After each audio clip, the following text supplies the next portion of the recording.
All right, hello. So, wanted to talk about. I didn't really think this through before I started.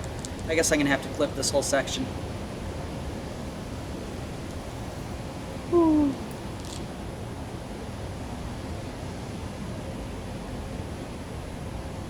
Yeah, I guess I didn't really think this through. Let's talk about The Weight I Bear. That's a good song to talk about. I don't know how much of the story I've told to anybody before, but that is a song, The Weight I Bear. It is on Spotify, and that is a song that I wrote with a couple of other people. There were other people involved in that song. And so I started it, I believe, around 2018, and that was in a group where I played with a guy named Kevin and also a guy named Dylan. And the song started with me and Kevin at my house, kind of playing guitar, kind of just talking, and shooting ideas like, what if you did this, what if you did this, what if you did this, and just looking for something that stuck, something that sounded neat, sounded interesting, and caught the attention. Little phrases, like 1 and 2 measure little musical phrases, looking for something to start with. And I had said to Kevin, like, he played, I want to say it was D, C, F, G on bass, just the root notes, like fret 5, fret 3, 1, 3. And, I said to him, can you change the timing of that?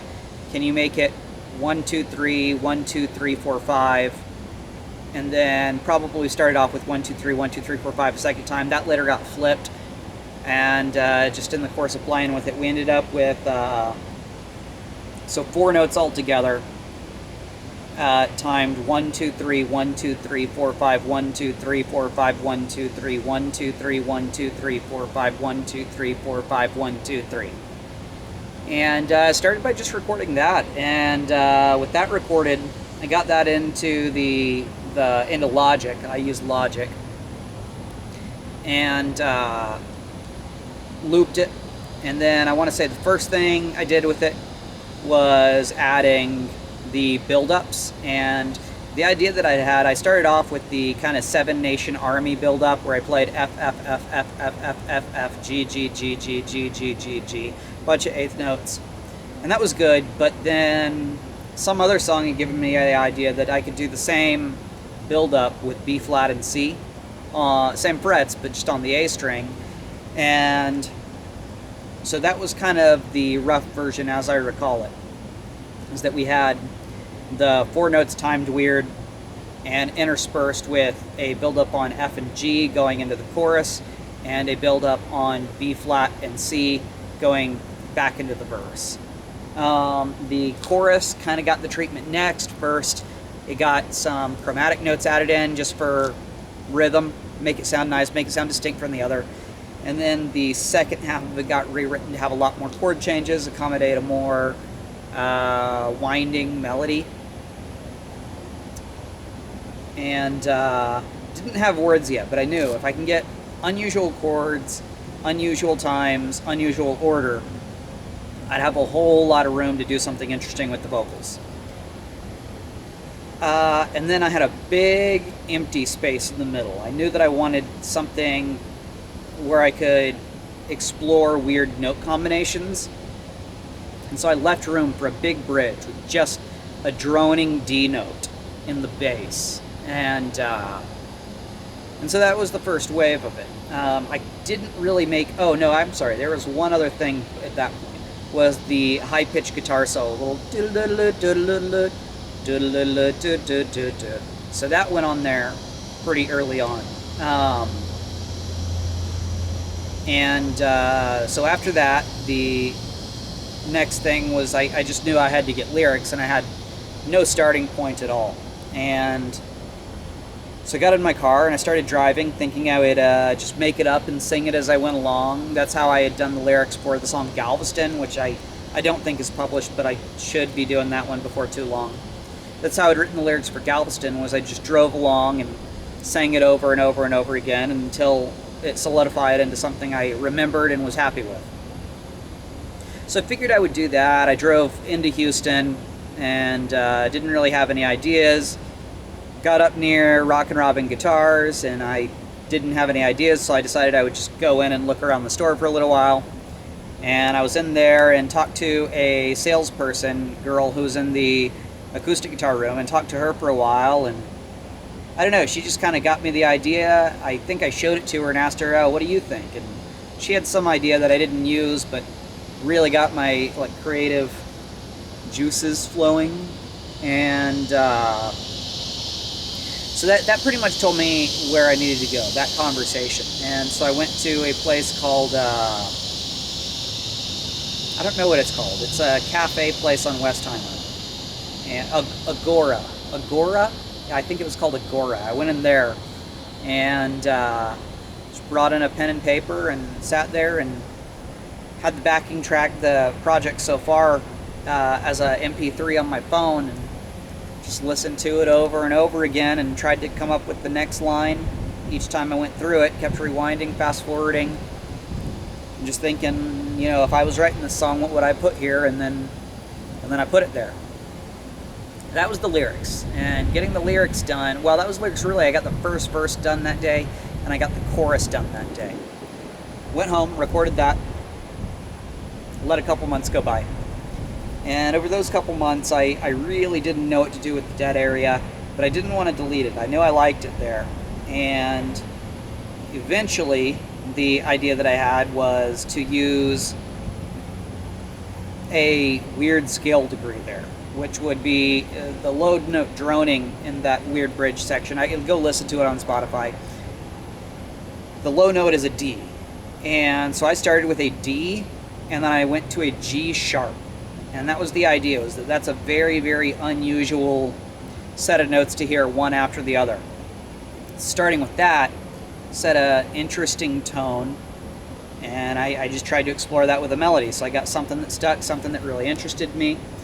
And it's a part that I did not write on guitar. It's a part that I wrote using the piano roll in the editor. I played on guitar for doing shows, but I didn't write it with that instrument. And originally the sound I had was like the chorus ensemble mellotron sound. And wrote the whole part. Most of it was like that Lydian sound that I said a second ago, D to G sharp. And then I went into D minor. Then I had a section, that's something I do not do very often, is I had a soft building refrain.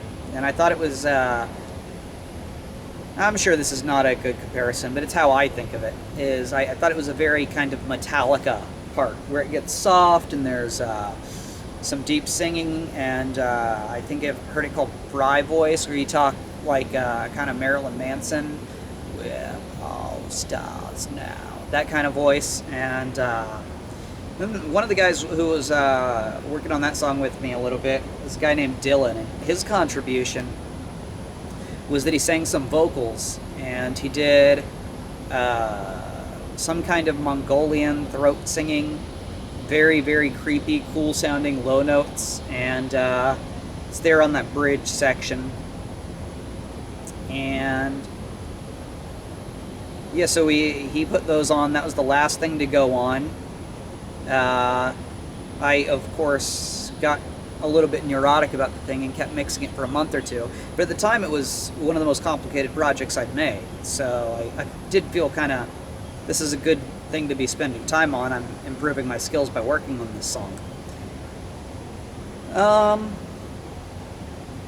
But yeah, wrapped it up a little after that. I think, oh no, there was one other thing, which was that was the first song where I recorded my final guitar in a completely proper way. I did not use the demo track where I was plugged straight into the computer. I used, I set up a microphone, put it in front of an amplifier, and did take after take after take after take at a very high volume. And I did not like doing things that way very much at all. It's incredibly hard to edit it. It's very, very hard to get the sound settings right. You still have to equalize it afterwards in the computer. And I do not record that way anymore, but I did record that way. I used the Fender reissue Silverface amp and the Dynacomp. compressor. And the other effect I used was the Boss DM2 delay pedal, which is an analog delay with no tempo. But with that one, I actually did sync the tempo. I used the metronome on my phone, set the metronome on my phone to sync with the project speed, then held the phone speaker up to my guitar pickup so that the sound from the phone will be picked up and come out of the amp. Then, with the delay pedal, I changed the time until it matched the speed of the metronome that I was hearing go through it. And so that's how I synced the analog delay for it. I was a little bit proud of that. But yeah, after that I wrapped up the song, published it. Nobody listened to it for a long time because I originally put it on Bandcamp, and I don't think anybody really uses Bandcamp except for other bands. And so nobody heard it for a good long while, and then republished it to Spotify and had a lot better luck there. People actually use Spotify to listen to music. And that's about the story. I guess last little facts about it are that the cover art was a picture of me at Big Bend National Park that was taken the week after Hurricane Harvey flooded Houston. And the working title of the song was Bassoon. Hope you enjoy the video. Hope you go listen to the song on Spotify, and peace.